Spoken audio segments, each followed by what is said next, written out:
কেনেদৰে যাবলগীয়া হৈছিলে সেইটো বিষয়ে মই নাজানিম। তেওঁ কেলৈ যাবলগীয়া হ'ল। এতিয়া শুনা মতে কালি যিটো ভিডিঅ' আমি দেখা পালোঁ, দেখা মতে তাৰ মুখৰ পৰা শুনা পালোঁ যে অসম আৰক্ষীয়ে তেওঁক চোৰাংচোৱা হিচাপে পঠাইছিলে আৰু তেওঁ সেইটো হিচাপে গৈছে বুলি জানিব পাইছোঁ। হয়, খবৰটো কালি চেনেলৰ NK আহিছিলে, আহি তেতিয়া মোক ভিডিঅ'টো দেখালে। দেখুৱাত মই তেতিয়া গম পাইছোঁ যে তেওঁ তাত গ্ৰেপ্তাৰ হৈছে।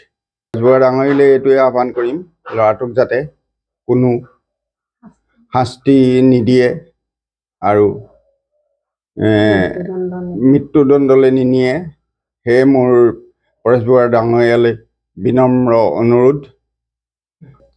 তেওঁ ইঞ্জিনিয়াৰিং পঢ়ি আছিলে, সেইটো মই জানো।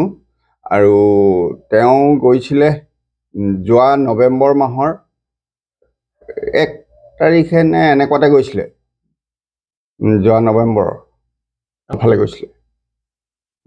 এতিয়া যিহেতু মই অসম চৰকাৰ, ভাৰত চৰকাৰক এইটোৱে ক'ব বিচাৰোঁ যে আমাৰ যুৱক যুৱতীসকল যিদৰে আলফালে গৈয়ে আছে আৰু এই বিষয়ে যিখিনি আলোচনা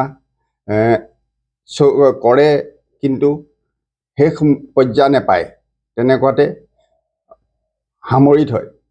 এইটো নকৰি যাতে পৰেশ বৰুৱা ডাঙৰীয়াৰ লগত অসম চৰকাৰ, ভাৰত চৰকাৰে এইটো আলোচনা বিষয়টো আগবঢ়াই নিব লাগে, মোৰ এই অনুৰোধ।